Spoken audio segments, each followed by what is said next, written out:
Today, we are diving deep into a trade war that, let me tell you, is not just about dollars and cents. Nope, it's about national pride, it's about some really deep historical wounds, and it's even about the food that ends up on your plate.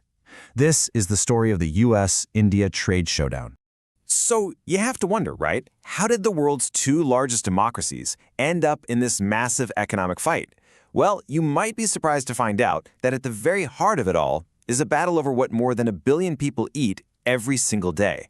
And this number, 50%, you gotta understand that is not just some tax. Think of it more like a crowbar. It's a tool the Trump administration used to try and pry open one of the most protected, most sensitive markets on the entire planet. Okay, so how did we even get here? To really get a grip on this battle, we first have to understand the weapon of choice. And that weapon is the tariff. You know, it's funny. Tariffs have some pretty humble beginnings. Just picture it. Ancient traders showing a list, a tarifa, of their goods, and just paying a small fee to a local ruler for safe passage. What started out as a simple price of entry has, well, it's morphed into this incredibly powerful and honestly a pretty controversial weapon in global economics. And you can literally see how it evolved over time. It went from being a simple fee to a full-on protectionist wall, like when Britain used the Calico Act to block Indian textiles. Then, things got really bad.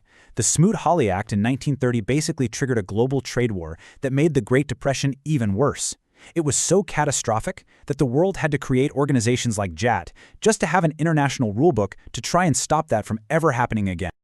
But see, for India, this isn't some abstract discussion about trade rules. No way.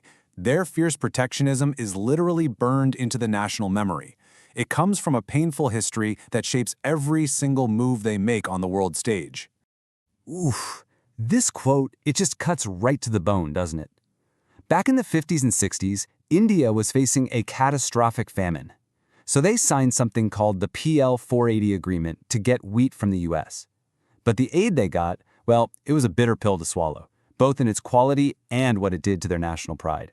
And that aid very quickly became a leash. You see, during the 1965 war with Pakistan, the U.S. started yanking on that leash, intentionally delaying wheat shipments to try and force India's hand politically.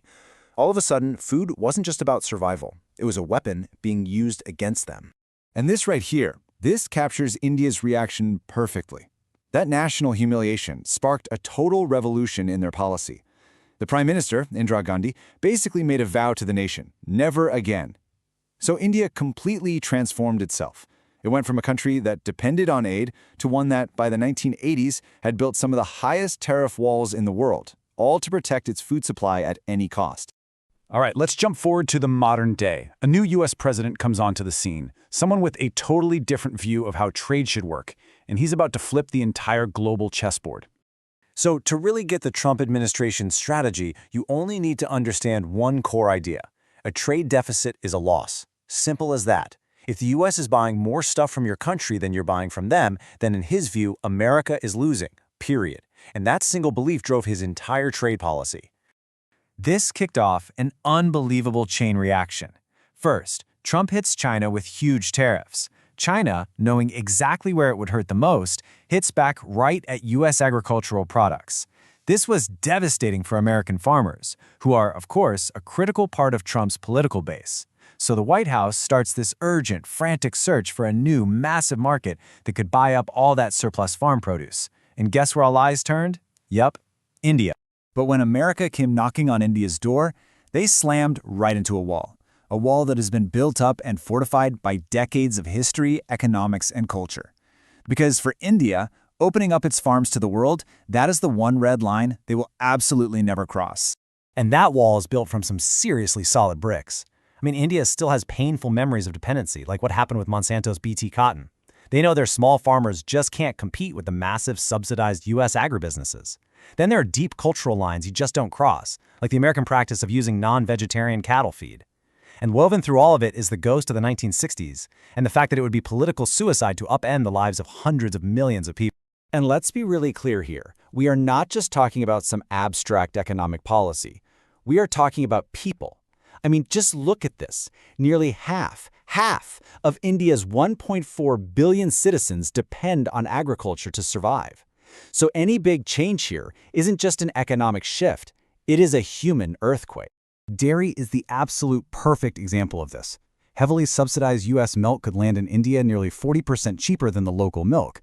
Now, think about an industry that supports 80 million families. That's about 400 million people, all of them running on razor-thin margins. That's not just competition. For them, that's an extinction level event. Which, of course, brings us to the standoff. You've got two global powers dug into their positions with what looks like no easy way out. So, where do they go from here? Well, it leaves them locked in this classic stalemate. You can see the whole breakdown right here. The US is demanding market access, and it's using tariffs as its club. India is protecting its farmers, and it's using access to its massive consumer market as its shield. The result? A total deadlock. Negotiations have gone absolutely nowhere, and now both sides are starting to look for other partners to dance with. And make no mistake, these tariffs are having a real impact. They don't cover all of India's $87 billion in exports to the US, but they do hit a huge chunk, an estimated $48 billion worth. Industries like textiles and jewelry are really feeling the pressure, and it's forcing India to scramble to make up for those losses somewhere else, which just keeps ratcheting up the pressure in this high-stakes game of chicken. And so this whole messy conflict leaves us with one final, pretty provocative question.